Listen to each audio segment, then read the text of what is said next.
Assalamualaikum warahmatullahi wabarakatuh. Jumpa dengan saya Afa dalam program Sancaka Demokrasi KPU Kabupaten Bima. Dalam kesempatan ini, KPU Kabupaten Bima sudah memasuki tahapan seleksi calon anggota kelompok penyelenggara pemungutan suara atau yang biasa kita kenal dengan sebutan KPPS. Nah, bagaimana mekanisme, persyaratan dan lain-lain? Bisa lebih jelasnya kita langsung bersama dengan Ketua Divisi SDM dan Parmas KPU Kabupaten Bima, Bapak Adi Supriyadin. Apa kabar, Pak? Alhamdulillah, kabar baik. Baik, Pak. Di tahapan sekarang KPU Kabupaten Bima sudah memasuki seleksi calon KPPS. Ya, bagaimana kesiapan KPU Kabupaten Bima? Baik, jadi saat ini KPU Kabupaten Bima sudah secara resmi mengumumkan tahapan seleksi pembentukan KPPS. Ya, sebelumnya KPU sudah melaksanakan rapat koordinasi yang difasilitasi oleh KPU Provinsi NTB. Nah, pada kesempatan itu kami bersama dengan 7 KPU Kabupaten Kota yang ada di Provinsi NTB yang melaksanakan pemilihan telah membahas bagaimana ketentuan-ketentuan dan termasuk dengan jadwalnya.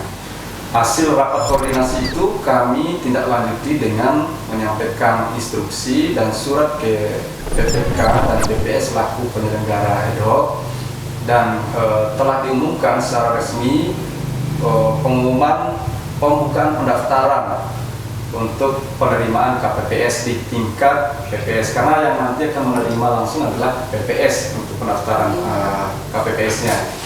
PPK juga diminta untuk membantu mensosialisasikan itu dan mengumumkannya di sekretariat masing-masing, kemudian di tempat-tempat publik yang bisa dijangkau oleh masyarakat. Baik, Bapak. Nah, itu saya kira persiapan awal kita. Baik, sebelum kita tanya lebih dalam bagaimana persyaratan dan mekanisme, kira-kira ada yang berbeda tidak, Pak? Sekarang kan sedang di masa pandemi COVID-19, mungkin ada sedikit perbedaan dengan seleksi sebelumnya, Pak? Ya, betul sekali. Jadi saat ini karena masa pandemi COVID-19, tidak hanya dalam masa tahapan pembentukan KPPS yang ada ketentuan atau norma-norma baru yang diatur. Jadi kemarin pada saat rapat koordinasi itu kami membahas termasuk ketentuan apa saja yang baru di tahapan yang dilaksanakan di masa pandemi COVID-19 ini. Nah, yang pertama saya ingin menyampaikan bahwa pembentukan KPPS ini dilaksanakan mulai 1 Oktober sampai dengan 23 November. Itu tahapan pembentukannya. Apa saja norma baru dan ketentuan yang diatur dalam masa pandemi COVID-19 ini? Yang pertama, memang ada perubahan di pembatasan usia. Nah, kalau dulu KPPS yang kita rekrut pada masa normal pelaksanaan pemilu maupun pemilihan yang sebelumnya, standar usianya adalah minimal 17 tahun. Tetapi di masa pandemi COVID-19 ini digandeng dengan peraturan KPU yang lain yang mengatur tentang protokol COVID-19, yaitu peraturan KPU 13 tahun 2020, perubahan ketiga dari PKPU 6 dan PKPU 10 tahun 2020. Batas usia untuk calon KPPS itu adalah 20 tahun minimal dan maksimal 50 tahun. Nah, itu yang pertama, ketentuan baru atau norma baru dalam proses seleksi KPPS ini.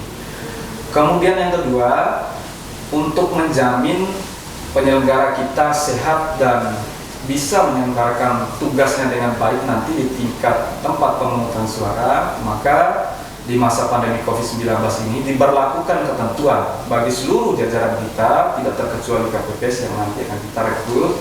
Mereka diharuskan untuk mengikuti rapid test. Ya, rapid test ini sebagai rangkaian dari proses pemeriksaan bebas COVID terhadap penyelenggara.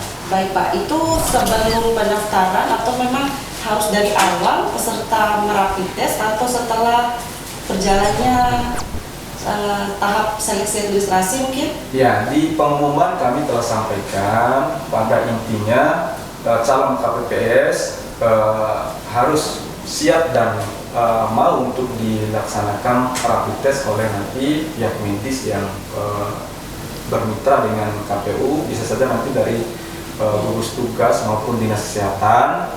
Nah, apakah itu proses rapid testnya akan dilaksanakan sebelum atau sesudah? Ini memang di timeline atau jadwal yang sudah kita umumkan itu masih secara umum, karena ada sinyal dari KPU provinsi, akan ada juknis tersendiri nanti yang mengatur soal pelaksanaan rapid test itu. Tetapi pada intinya pelaksanaan rapid test ini akan diberlakukan bagi KPPS, bukan calon KPPS ya, karena ini terkait dengan penggunaan anggaran oleh KPU Kabupaten Bima. Nah, jadi bisa dipastikan bahwa tidak hanya KPPS sebenarnya, ada juga yang kita kenal dengan Linmas TPS atau dalam peraturan KPU disebut petugas ketertiban TPS atau PAM TPS. Nah, jadi jumlah keseluruhan di TPS 7 orang KPPS, kemudian ditambah 2 orang Linmas atau PAM TPS, berarti totalnya ada 9 yang kita rekrut. Baik. Nah, ini yang nanti akan dilaksanakan rapid test. Jadi dikali banyak TPS, yaitu 984 TPS yang ada di Kabupaten Bima. Baik, begitu. Baik, Pak. Untuk terkait dengan informasi dan mungkin ada perkembangan informasi, sahabat KPU Kabupaten Bima bisa mendapatkan dari sumber mana, Pak? Ya, baik. Informasi mengenai pengumuman KPPS ini bisa diperoleh di laman website KPU Kabupaten Bima. Kemudian bisa diperoleh di sekretariat atau kantor PPK maupun kantor camat, itu sudah diumumkan dan ditempel semua oleh jajaran kita di tingkat ad hoc. Kemudian di sekretariat PPS di tingkat desa maupun di kantor desa dan tempat-tempat strategis yang lainnya. Di media sosial KPU Kabupaten Bima juga telah diumumkan secara masif, disebarkan ke sejumlah platform. Alhamdulillah untuk sosialisasinya sudah cukup masif, karena kita mulai laksanakan sosialisasinya itu sejak tanggal 1 sampai tanggal 6. Itu juga kita muat dalam timeline atau jadwalnya. Kemudian untuk penerimaan pendaftarannya sendiri bisa dicek di jadwal yang sudah kita umumkan, akan mulai diterima oleh PPS pada tanggal 13 bulan Oktober ini. Nah, ada catatan ini Bu Afa, karena ini dilaksanakan pada masa pandemi COVID-19. Nanti berkas yang akan digunakan untuk kelengkapan administrasi pendaftaran dibawa ke sekretariat PPS dengan memperhatikan standar protokol COVID-19. Nggak boleh berkerumun nanti datang mendaftarnya di Berarti PPS. walaupun dalam masa pandemi KPU Kabupaten Bima sudah menyiapkan sedemikian rupa, tidak keluar dari protokol kesehatan. Betul sekali. Para peserta itu yang ditegaskan juga di PKPU. Baik. Jadi penjelasan dari Pak Adi sepertinya sudah sangat jelas. Mungkin nanti terkait dengan informasi yang akan berubah mungkin dalam tahapan ini, kita bisa lihat kembali ke website Pak ya, website dan FB KPU Kabupaten Bima dan channel YouTube. Ya. Nah, sebagai closing nih Bu Afa, saya ingin sampaikan informasi buat masyarakat Kabupaten Bima. KPU Kabupaten Bima membuka seluas-luasnya kepada generasi muda, khususnya yang berusia minimal 20 tahun sampai 50 tahun.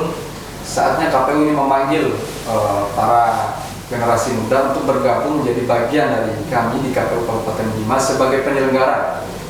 Generasi muda harus tergerak untuk mengawal proses demokrasi ini, karena siapa lagi kalau bukan masyarakat sendiri atau generasi muda sendiri di tingkat desa yang akan mengawal proses demokrasi ini di tingkat TPS. Sehingga ayo bergabung bersama kami dan penuhi syarat dan ketentuan yang sudah kami umumkan. Kami yakin dan percaya bahwa masih banyak generasi-generasi muda yang siap menjadi generasi pengawal demokrasi, sehingga kita mampu mewujudkan sesuai dengan tagline kita Bu Afa, mewujudkan pilkada yang marasu di Kabupaten Bima. Saya kira itu untuk closing statement saya. Iya, baik Pak Adi. Untuk sahabat KPU Kabupaten Bima, saya rasa sudah cukup jelas semua penjelasan dan arahan dari Bapak Ketua Divisi Parmas dan SDM KPU Kabupaten Bima. Demikian sahabat Sancaka Demokrasi KPU Kabupaten Bima, perbincangan kita bersama Ketua Divisi SDM dan Parmas KPU Kabupaten Bima Mari bergabung bersama kami menjadi penyelenggara pemilihan Bupati dan Wakil Bupati Bima tahun 2020. Mari kita wujudkan Pilkada Bima Masuk. Assalamualaikum warahmatullahi wabarakatuh.